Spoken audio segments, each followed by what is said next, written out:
I want to talk about an incident that happened, and I don't know if people remember it. And it happened about a month before the George Floyd. Absolutely. Right out here. Right off of Ventura and Corbin.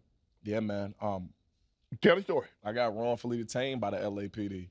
I was just running, man. I was exercising during the pandemic, trying to keep my hips off. Oh, right. You know what I mean? So I'm running down Ventura. I got my Bose headphones on, noise canceling. And, you know, I'm running at first, Shannon. I'm running. And the app said, slow down, walk. That was literally God talking to me. Right. So when I got to that next block over, a helicopter flew over my head. I was like, I didn't turn on the PlayStation. How did I get in Grand Theft Auto? I don't know how I got here. The police officer, he's got his gun out. He's to the left of me. He's like, freeze. I'm thinking he's talking to somebody else. I said, oh, snap. Maybe I should get my phone because I need to record this. He was like, you get on the ground. I was like, me? Jay Pharoah? I was like, hold up. Jared Pharoah? That's my real name. Yeah. I said, Jared Pharoah? Like, what? I said, all right. And as soon as I get down on the ground to comply to the officer, as I'm getting on the ground, 3 more officers are coming up with their guns. Now it's 4 officers with their guns. I get down on the ground to comply. And on my life, I'm not making this up, man. The app said, run. I said, you out your damn mind. I said, not today, Satan, not today. I'm in handcuffs. I'm like, yo, what's the meaning of this? They're like, you match the description of a black man in sweatpants and sweatshirt. I said, oh, really? So anynigga.com, that's what you mean, right? Right? I said, man, if you look up Jay Pharoah, you see that you're making a big mistake.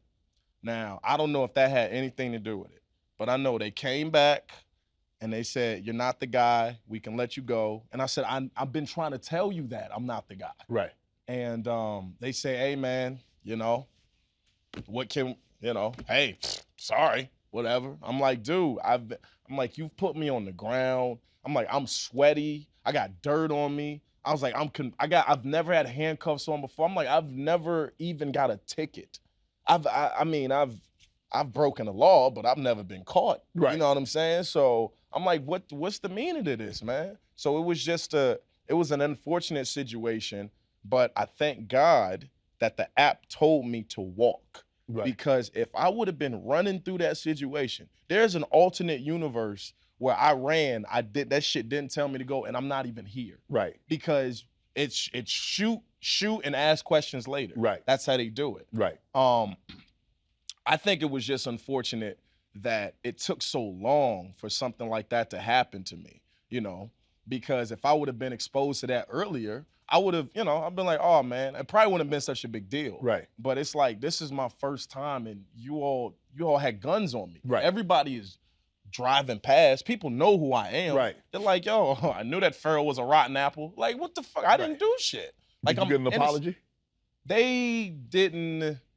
They said they were like, my bad, but it wasn't like we would like to, the LAPD would like to apologize to Jared Pharoah on behalf. It wasn't anything like that. No. I like dollar signs. I like my apology to have dollar signs. That's the greatest form. That's the greatest form of an apology to me. Hey, Shannon, Cat Williams told me, you need to sue the fuck out of them and become a black billionaire. You'll be the Negro Elon Musk.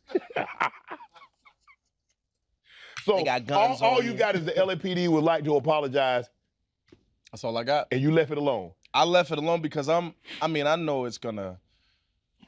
I still have the statute of limitations. I could still go in. I think you have up to 4 years to. Yeah. It's up to 4, right? Yeah. So I still have another couple of years, but I'm thinking about all of the arduousness of going to court. And, that's okay. I'm thinking about all the bank accounts that I've opened with that money, the shell corporation, the business I'm gonna start, the LLC. That's what I'm thinking. Yeah, I'm just not gonna put it in Bitcoin because I probably end up no crypto. No. Probably end up doing something to myself or having somebody come after me. I feel like it's still. I could. Do you think about it all the time? But it's a bit now. I've turned it into a bit, but I do think about it. Not as much as I did in 2020, but I'm always aware of my surroundings and I'm always like cautious and just making sure I don't look approachable. Right. Not that should even be a deciding factor because it shouldn't. Mm-hmm. You all should learn how to identify whoever did the shit better than messing with somebody who's just out an innocent civilian. Exercising. Yeah, exercising. You should do a better job with the system. You should do a better job of training these guys. You should do a better job of identifying. You should do a better job of just doing your job. Doing your job better. Right. So there's that. I could still take them to court. And, you know, a lot of Black Lives Matter lawyers hit me up and said, yeah, we have a case. But I'm just, you know, COVID, I didn't go down there. I mean, but it's still ongoing. So I bought me a case of 100 ND95 masks, and I'd have been in court every day. Yep. I went got the shot, the booster, the third booster for Omicron. He said for Omicron. I'm gonna be in court. I'm gonna give it. Hey, you gonna learn your lesson today. Is it true that you coined the term Karen? I believe so. I said I'm the one that said there's always a white person named Karen. Yeah. I said that. Right. And I was like, yo, if you go to a white people's party, you say you know Karen, they will take care of your ass the whole night. Right. I said that somehow SNL put it in a Black Jeopardy joke. Yeah. And then the internet took off with it. Right. But the seed, I would think it was me. Now, Dane Cook had a bit about Karen always being a bitch, but that wasn't what I was talking about. Right. I grew up in the suburbs, and there's always, from my deduction, there's always a white woman named Karen around me. You feel me? So that's why I said that. Right. But yeah. You know what to do. Hit the subscribe button and become an official member of Club Shay Shay, where we do something before two something.